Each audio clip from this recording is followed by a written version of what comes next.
Sabe, toda empresa que está crescendo, uma hora ou outra chega num ponto crítico. Aqueles servidores que ficavam no cantinho do escritório, de repente não dão mais conta do recado. Hoje, a gente vai desvendar o que vem depois, aquela decisão fundamental. Para onde vão todos esses dados?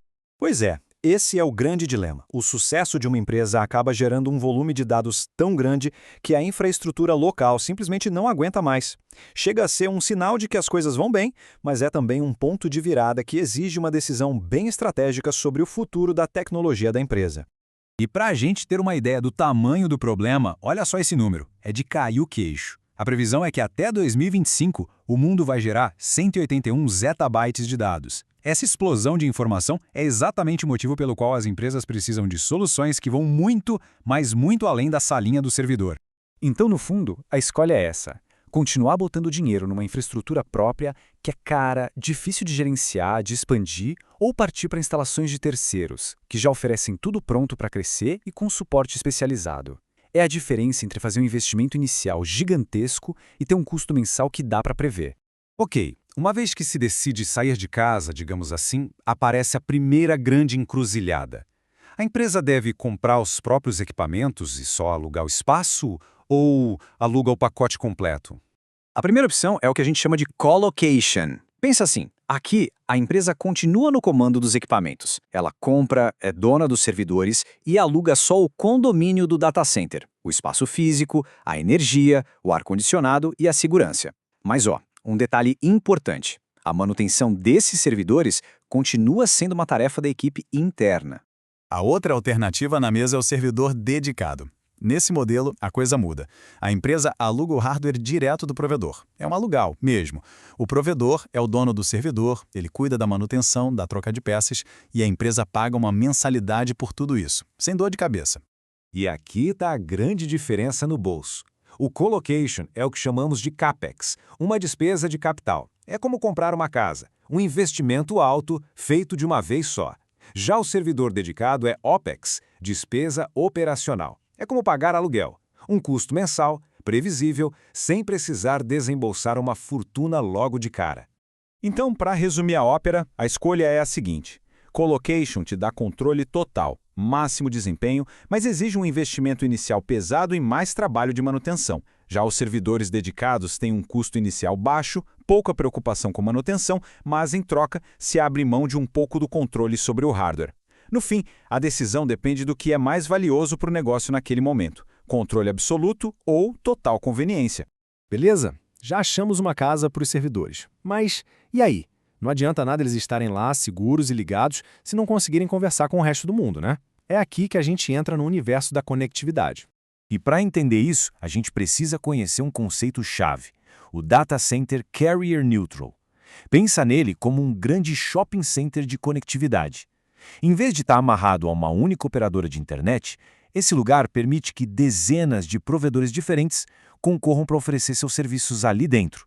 Olha, a diferença é da água para o vinho. De um lado, tem o data center, que só trabalha com uma operadora. Isso significa ficar refém de um único fornecedor, com menos opções e geralmente preços mais altos. Do outro lado, na instalação neutra, existe liberdade total de escolha. Se um provedor aumentar o preço ou o serviço não estiver bom, é só trocar para outro que está ali na sala ao lado. Então, o ponto central é esse. Essa neutralidade traz vantagens gigantescas. A primeira, e talvez a mais importante, é a redundância. Dá para ter um link com um provedor e um backup com outro totalmente diferente. Isso também força os preços para baixo, por causa da competição, e dá muito mais flexibilidade para crescer.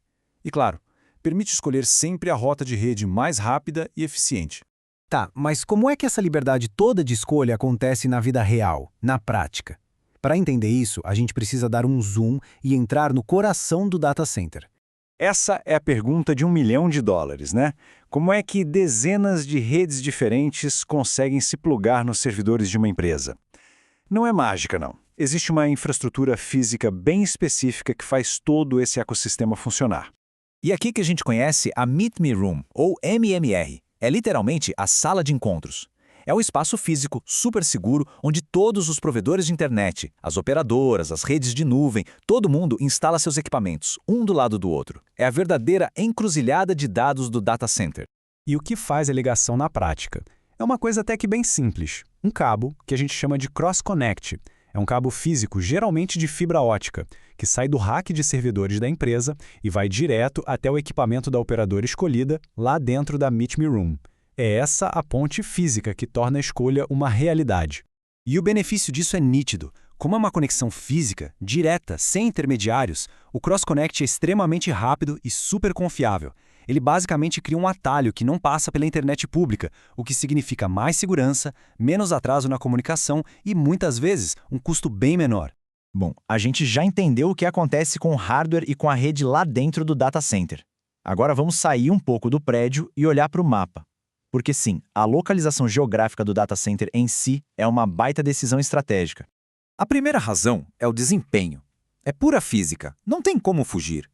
Quanto mais perto a infraestrutura estiver das pessoas que a usam, mais rápida vai ser a resposta de tudo. Essa velocidade, ou baixa latência, como a gente chama, é essencial para a experiência do cliente e para a produtividade de todo mundo. Em segundo lugar, vem a segurança, a resiliência.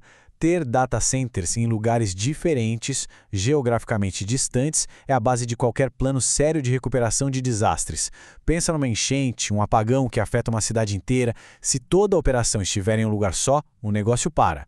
A diversidade geográfica evita isso. E por último, mas não menos importante, as leis. Hoje em dia, os dados têm passaporte, têm nacionalidade.